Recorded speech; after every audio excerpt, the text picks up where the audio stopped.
Japanese human rights advocate po ang nagpahayag mismo dyan po sa United Nations doon sa kanyang pagkondena sa nangyari po dito po kay dating Pangulong Rodrigo Duterte, at nababanggit nga niya na dapat i-exhaust muna yung mga kailangan sa bansa kung saan nanggaling yung isang inaakusahan doon muna bago ilipat dito po sa ano. Yan daw yung parang essence po nung yung ng United Nations, yung samahan po na yan na attorney. Ano pong masasabi niyo po rito? Tama po siya, no? Dahil ang Rome Statute po mismo nagsasabi na hindi dapat didala at kinidnap si Tatay Digong sa dahig nang hindi mo na hinarap sa lokal na Pilipinong hukuman. Yan po ay garantiya ng kanyang karapatang pantao ay ginagalang, at yan ay garantiya na hindi malalabag ang soberenya ng bansang Pilipinas. Pero dahil nakidnap nga po, ito po ay naging kaso ng kidnapping or extraordinary rendition, dahilan para dapat mawala ang jurisdiction ng ICC. Ako naman sa mulat-mula, hindi tinanggap ng pamilya, pero ako'y sa mulat-mula ang sinasabi ko, ang remedyo ay para talagang itaguyod natin ang karapatang pantao ni Tatay Digong, lalong-lalo na yung right to due process, no?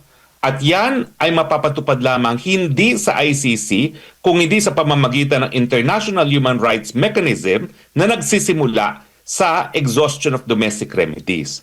At ang domestic remedy na naiisip ko, dahil ngayon siya ay nakakulong sa Netherlands, ay talagang doon ilabas sa hukumang Netherlands na nalabag ang karapatang pantao ni Tatay Digong dahil siya nga ay kinidnap.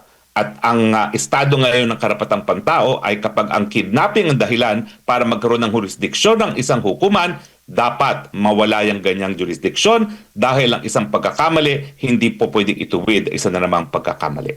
Opo, ano po yung may impact po ba ito pong naging pahayag ni Shunichi Fujiki, attorney? Well, at least merong isang nagsalita na, at sana marami pa magsasalita. Pero nakakalungkot, siyempre, ang dapat nagsalita dyan ay yung bansa ng initatay Digong, ang Pilipinas, no? Pero isang dayuhan pa ang nagsalita dyan, at itong nagsalita ay isang non-governmental organization. Ang Human Rights Council kasi, mga estado ang mga kasapi dyan, at kahit anong desisyon ng Human Rights Council ay pagbobotohan ng mga bansa. Bagamat nakapagsasalita ang mga NGO gaya ng itong pinanggalingan ng ating kaibigan na Hapon, no? So, unfortunately, itong Human Rights Council ay hindi sa isa sa pinaka-epektibong human rights mechanism. Sa tingin ko, ang pinaka-epektibong human rights mechanism now para mapalaya si Tatay Digong ay yung European Court of Human Rights, kung saan nakakulong si Tatay Digong, at yan nga po ay hindi po pwedeng umabot sa European Court of Human Rights nang hindi muna dumadaan sa lokal na hukuman ng Netherlands dahil sa exhaustion of domestic remedies. Lipat po ako ng iba pang issue, attorney, dito po sa impeachment naman laban kay Vice President Sara Duterte. Ano pong masasabi nyo dun sa pagbanggit po ng House Committee on Justice Chair, Congresswoman Luistro, na magsasagawa sila ng mini trial? Pwede po ba itong ganito, attorney? Hindi po ba ang Senado ang mismong magkakaroon talaga ng trial ukol po dito sa impeachment? Ang nakasaad po sa ating saligang batas at doon sa desisyon na ng Korte Suprema doon sa kaso ng Duterte versus sa House of Representatives ay dapat suportado ng ebidensya ang mga paratang. At hindi po pwede na pagbotohan ang isang impeachment complaint kung siya ay sufficient in form and substance nang hindi nakikita ang ebidensya. Wala namang binabanggit na trial doon. Ang tingin ko, ang gusto talaga mangyari ng House Committee na yan ay para magkaroon ng isang kangaroo court kung saan ang mga taong nagsisinungaling ang siyang magbibigay ng mga maling testimonya laban kay BP Sara, nang sa ganon masira si BP Sara sa mata ng taong bayan. Pero tingin ko, by now, alam na ng taong bayan na walang mabuting lalabas dyan sa House of Congressman na yan, no? At ang talagang pakay lang nila ay sirain hindi lang mga Duterte, kung hindi pati ang mga aliado ni Duterte, dahil pati naman ako, no, dinadawit diyang star witness ko, no, laban kay BP Sara na isang nakakulong ngayon dahil sa heinous crime na 2 counts of kidnapping for ransom. Opo, kasi ang posibleng mangyari dito magkakaroon ng pagsubpina ng mga dokumento. Parang ang sabi nga ng panig po ng pangalawang pangulo, mangyayari po dyan ay ang fishing expedition pa nga. Kinwestiyon din nila dahil sinasabi po ng Kamara na itong mini trial daw ay para bigyan daw ng pagkakataon yung both party, magkabilang panig, complainant at yung mga respondent na mag-present ng kanilang mga witnesses, mag-present ng kanilang mga ebidensya. Kumbaga parang magkakaroon ng trial pero sabi ng kampo ng Pangulo, hindi sila makakapag-cross-examine doon sa mga witnesses. Unlike talaga kung dito na aakyat na sa Senado po, Attorney. Alam mo, yan din ang dahilan kaya ako umalis na ng Pilipinas nung ako'y iniimbestigahan ng WAD Committee. Kasi yung mga supina-supina nila, kunwari lang yan na nais nilang malaman ng katotohanan. Ang totoong dahilan kung bakit sila nagsusupina, wala silang ebidensya at sila ay nag-engage in a fishing expedition. Kaya nga ako, hindi ako sumunod doon sa mga hinihingi nila mga dokumento dahil kung talagang meron akong pagkakasala, dapat linabas na nila. Bakit ako pang bibigay ng ebidensya sa kanila para magamit nila laban sa akin? So ganyan-ganyan din ang gagawin nila kay VP Sara dahil parehong-pareho pa rin naman ang mga personalidad na gumagana ngayon sa impeachment complaint ni Inday Sara. Yan pa rin ang mga tao nung nakalipas na kongreso na nasa HUAD Committee at yan pa rin yung nandoon sa Committee on Good Governance, di ba? So ang katotohanan yan, bagamat sila'y nagbutuhan na sufficient informant substance, wala silang ebidensya kaya kinakailangan nilang magsupina. Pero sa tingin ko, malinaw na ngayon ang desisyon ng Korte Suprema sa kaso ng Duterte versus sa House of Representatives at kung hindi ba naman natuto pa itong Kamara neto, talagang, ewan ko ba, kubuhan na sila ng, ewan ko ba talaga kung hindi pa nila nabase ito sa desisyon ng Korte Suprema, no? Hindi po pwedeng magsulong o magtuloy sa Senado ang isang impeachment na complaint na walang ebidensya to begin with, na hindi nakikita ng mga congressman ang ebidensya bilang dahilan sa kanilang pagboto pagdating sa sufficiency in form and substance. Walang ebidensya, fishing expedition, at saka syempre, trial by publicity ang gagawin nila laban kay VP Sara. Opo, ang napapansin din ng ating mga kababayan ay binibigyan ng pansin nila ito pong sinasabing pahayag or accusation, allegation nitong si Madriaga, no, na nakakulong ngayon, ikinumpara nila sa treatment naman ng gobyerno dito po sa tinaguriang Brave 18 attorney na kinwestiyon yung kanilang pag-notaryo, sino yung nagnotaryo, pati mga witness at as per Attorney Levy Baligod, inabanggit pa doon kung kanino yung sasakyan yung ginamit sa paghahatid. Ang daming mga question na hindi na makaiugnayan doon sa kanilang mga pahayag, lalo na sa mga akusasyon na nagdala-dala sila ng mali-malitang mga basura o pera. Attorney. Alam mo, nag-iingat ako pagdating dyan kay Madriaga kasi nga ako yung private prosecutor dyan. Ako nagpakulong dyan. Ako yung kasama na ng pamilya matapos madukot yung dalawang Filipino-Chinese. Kasama ko na yung pamilya nung sila'y nagbayad ng ransom. Kasama ko yung pamilya nung nagkaroon ng putukan, napatay ang isang pulis at dalawang kidnapper.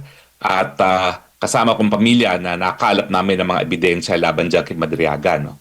At dahil ako pa rin at aking mga kasamahan ng tumatayong private prosecutor dyan, talagang limitado ang aking po pwedeng komento dyan other than, bagamat hindi pa siya sentensyado, nagkaroon na ng desisyon ng hukuman nung tinanggihan ng kanyang motion para magkaroon ng panandiliang kalayaan kapalit ng pagpapiyansa dahil malakas nga ang ebidensya na siya ay talagang nagkakasala. Pero sa akin, para paniwalaan ng Kongreso ang isang taong nakakulong, nung minsan nang nahatulan ng parusang kamatayan dahil sa kidnapping din, no? At ngayon ay nakakulong na naman para sa dalawang counts of murder, yan talaga ay nagpapakitang desperado sila para kumuha ng kahit sino man na mababato ng kahit anong putik laban kay VP Sara. No? Pero hindi po yan magtatagumpay dahil lalabas at lalabas lang naman na nagsisinungaling yan. Dahil ako talaga, doon pa lang sa preliminary investigation, nagyayabang na yan si Madriaga na malakas daw siya kay VP Sara. Sa aking pag-iisip nga, ang lakas naman ng taong to. Tumakbo ko kasama na ni VP Sara sa unit team. Kami nga lang, ang kampo ni Duterte ang tumakbo sa unit team. Ako pa bubulahin nito, no? Na malapit daw siya kay Inday Sara. Pero nung mga panahon na yun, never niyang sinabi na aide siya ni Inday Sara. Isa nga pala yan, ngayon lang pumasok sa isipan ko. Sinasabi niya dun sa kanyang counter affidavit na siya ay nagdumadalo dun sa mga pagpupulong ng isang parallel group habang nangyayari ang kidnapping, pero never niyang binanggit na siya ay naging empleyado ni VP Sara. Ngayon lang niya binabanggit yan. So, hindi ko pa yan nailalabas doon sa mga abogado ni VP Sara. Pakisabi na lang sa kanila na lahat ng mga counter affidavit niya sa preliminary investigation, never niyang binanggit na meron siyang kahit anong relasyon kay VP Sara other than malapit daw siya kay VP Sara. In any case, yung tanong mo naman doon sa 18, yan po ay mga sundalo, inalay ng buhay para sa idang bayan. Ngayon, sila ngayon ay tinatratong akusado, samantalang sila binubuwis ang buhay para maging testigo nang sa ganon, magkaroon naman ng paglilitis laban sa mga kurapot sa gobyerno at magkaroon ng solusyon ang problema ng taong bayan dahil ngayon, mahirap ang Pilipinas dahil nga sa korupsyon. Opo, Attorney, follow-up lang question po, no?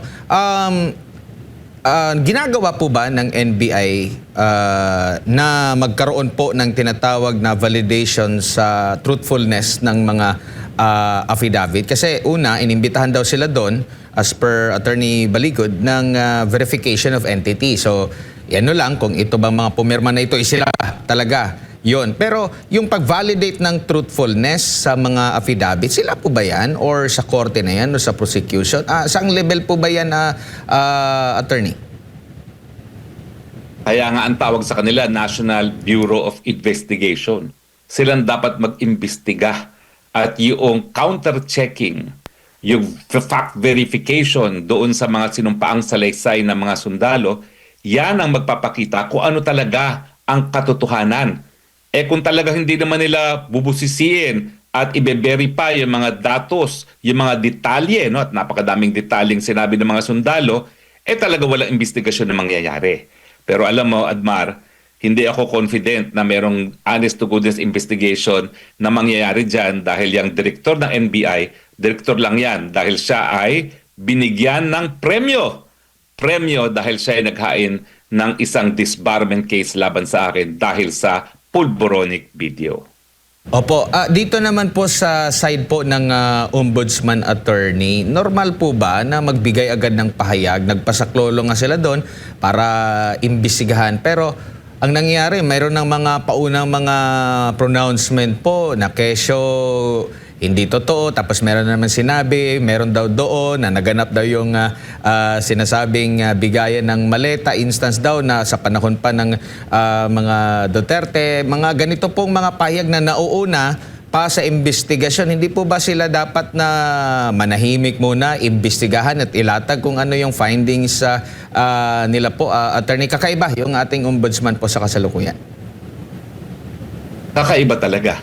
Dahil kaya nga binuo ang ombudsman, hindi sa ordinaryong batas, kundi sa saligang batas, binigyan siya ng kapangyarihan na talagang malaman ng katotohanan pagdating sa katiwalaan ng mga taong gobyerno. At sila dapat ang nangunguna sa investigasyon dahil talaga namang merong talagang power to conduct investigations itong ombudsman. Hindi yan na parang piskal lamang na tatanggap lang ng ebidensya. Katungkulan nila na magbungkal ng ebidensya. At sa akin, dereliction of duty nangyayari dahil ito ng ebidensya ibinibigay sa kanila, tinatanggihan pa ng ombudsman. Attorney, balikan ko lang yung kay Madriaga. Dapat bang kabahan o mag-alala si Vice President Sara Duterte dito? At sa tingin mo, sino kaya ang nasa likod kay Ramil Madriaga? Bakit nagsasalita siya? Kahit sa kabila nga ng kanyang sitwasyon ngayon, nakakulong siya at napaka-confident niya ngayon. Well, paano naman kakabahan si Inday Sara Duterte dyan Yun na nga, nakalimutan kong sabihin yun. Hindi ko pa wala pa akong komunikasyon kay Vice President since alam ko na itong mga nakalipas na panahon. Pero ngayon lang lumabas yan na sinasabi niya na siya empleyado ni Inday Sara Duterte, no? Dahil nung mga counter affidavit niya sa kidnapping, wala siyang ganyan sinasabi. Alabay lang yung ginagawa niya na habang nagkakaroon ng kidnapping, nag-a-attend siya ng parallel group, no? At never niyang nabanggit na siya ay naging taong gobyerno na sana magpapatunay sa kanyang pagkatao, no? So I don't think she has anything to worry about dahil yung mga aligasyon din ni Madriaga ay mapapatunayang mali, no? Gaya nung nagbigay daw ng pera dun sa kay Mrs. Kilala sa isang kotse na dinadrive ni Mrs. Kilala na it turns out hindi naman pala nagdadrive si Mrs. Kilala at walang driver's license, no? At saka hindi mapapatunayan yan na nagkaroon ng kahit anong komunikasyon si BP Sara dyan kay Madriaga dahil ako kahit papano alam ko kung paano mag-operate si Inday Sara, no? Hindi talaga siya nakikipag-ugnayan sa mga taong hindi niya talaga kakilala, no? Now, sinong nasa likod niyan? Walang iba kundi administrasyon lamang.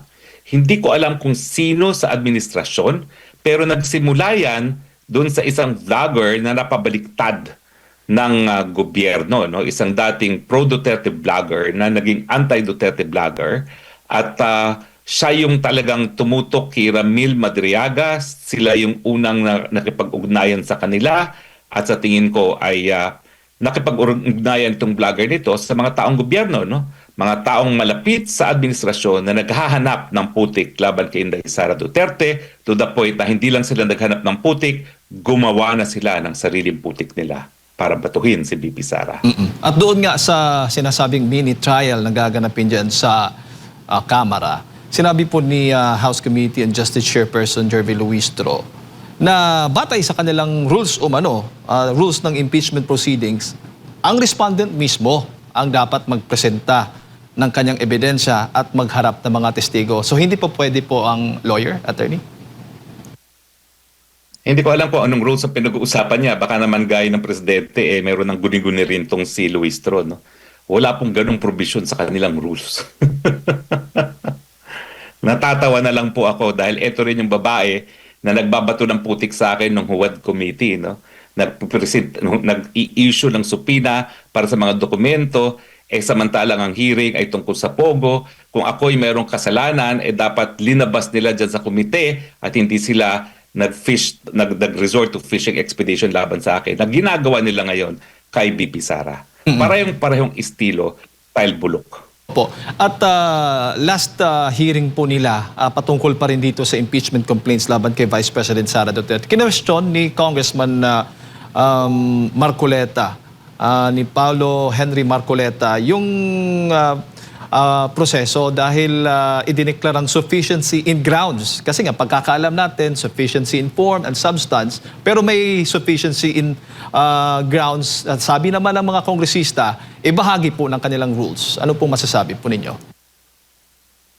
Again, wala rin akong alam kung ano yung sufficiency in grounds na yan. Dalawa lang po pagbubutuhan, no? Sufficiency in form, sufficiency in substance, no? At ang sabi nga po babasahin na lang na yung decision ng Korte Suprema dun sa Duterte versus House of Representatives. Hindi dapat pagbutuhan ang kahit anong impeachment complaint na hindi nakikita ng mga kongresista ang ebidensya sa likod ng mga paratang. Pero kung babasahin mo yung mga complaints mismo, wala namang kahit anong ebidensya nakakabit, no? At most, meron mga newspaper clippings at lahat naman ng binabanggit doon ay mga konklusyon, no? Hindi po yung ebidensya na sinasabi ng saligang batas. At bilang isang abogado din po, attorney, sa tingin po ninyo, mabubusisi kaya itong bank accounts ng Vice Presidente? May remedyo ho ba ang Vice Presidente para hindi po ito matuloy yung kanilang binabalak na busisiin yung kanyang bank accounts? Sa tingin ko po, walang ganyang kapangyarihan ng Kongreso. Tanging hukuman lang po ang may ganyang kapangyarihan or ang ombudsman or ang impeachment court. Pero ang Kamara, walang ganyang kapangyarihan. At sa tingin po ninyo, attorney, itong possible ho ba na si VP Sara Duterte ay hihingi ng tulong mula sa Supreme Court patungkol nga po dito? Kamakailan, alam natin, nag-submit po siya ang kanyang abogado ng answer ad cautelam. hinggil nga po dito sa impeachment complaint. Sa tingin mo, doon po yung direksyon nitong legal approach ng Vice Presidente? Yan kasi problema kapag ang mga constitutional processes ay binababoy at ginagawang sandata laban sa kalaban sa politika. Palpak. At sa tingin ko, ang mga pangyayari ngayon sa Kongreso ay patunay na hindi naintindihan talaga ng mga congressman at congresswoman, lalo na ang congressman chairman ng committee na yan, kung ano talaga ang proseso at kung bakit narariyan ang impeachment. Dahilan para dumulog na naman si VP Sara sa kataas-taasang hukuman nang sa ganon mataguyod ang pinakamataas na batas sa ating bayan at yan ang ating saligang batas. At sa ngayon ba, attorney, nakikita ba ninyo na may depektibo doon sa mga impeachment proceedings o itong impeachment complaints na inihain laban kay Vice Presidente na po pwedeng questionin din ng Vice Presidente sa tamang panahon? Nandun na nga kasi sa naunang desisyon na ng Korte Suprema eh. Dapat alam ng mga congressman kung ano yung ebidensya. And yet, nagbumoto sila ng sufficient informant substance na wala namang kahit anong ebidensya na nakakabit doon sa mga complaints mismo. So saan nila kukunin ngayon ang ebidensya? Yung sinasabi nilang mini trial, wala pong ganyan. Ang pagkatapos po ng sufficiency of form and substance, magkakaroon na dapat ng pagbusisi nga ng ebidensya lamang, pero hindi po yan mini trial na kinakailangan sila magsupina. Yung ganyang supina po pwedeng makwash po yan. Dahil hindi po yan proper for supina given yung ating batas on bank secrecy law at saka yung batas natin on anti-money laundering. No? Kung talagang may suspetsya sila na merong anti-money laundering na nangyayari, dapat dumulog muna sila sa Court of Appeals bago sila makapagbukas ng mga bank accounts. Pero I am sure bihasa naman sa litigation ng mga abogado ni Inday Sara Duterte, they know what to do. Pero sigurado po ako na hindi pipikit ang mga mata ng ating mga mahistrado kapag nalalabag na naman ang ating saligang batas at sa tingin ko, linalabag na naman ng House of Congressmen ang ating saligang batas. Given the current situation ngayon, attorney, nagdeklara na ang Vice Presidente. Sa tingin po ninyo, uusad po itong impeachment proceedings mula dyan sa Kamara? Kasi yung itong NUP, itong partidong pangalawa sa pinakamalaking partido din po dyan sa Kamara, ay nagdeklara na hindi susuporta dahil kung wala pong sapat na ebidensya laban po kay Vice President Sara Duterte. Alam nyo, kung talagang tapat sa panunungkulan nila itong mga congressmen ito, sa dami ng pagsubok na hinaharap natin, lalong-lalo na dahil dyan sa putukan sa gitnang silangan, dapat yan ang kanilang ginugugulan ng panahon. Pero dahil ang talagang gusto mangyari ng administrasyon nito na sunod-sunuran sa presidente, ang Kongreso, no, na talagang dapat sirain ang pinakamalaking balakid sa kanilang gustong Marcos forever, sigurado po ako, lulusot ito sa mababang kapulungan dahil yan ang gusto ng Marcos Jr. mismo. Pero in the end, magsisisi sila. Dahil habang dinidikdik nila si BP Sara, hindi ba sila nakakapansin, lalo naman lumalakas ang mga Duterte. Sa katunayan, nung kinulong nila si Tatay Digong, akala nila yan ang katapusan ng mga Duterte. Tignan nyo po, lalo pang lumakas sa survey ngayon si Inday Sara Duterte at kapag sila magpapatuloy na talagang itaguyod muna ang politika over yung pangangailangan ng taong bayan sa gitna ng isang gera, talagang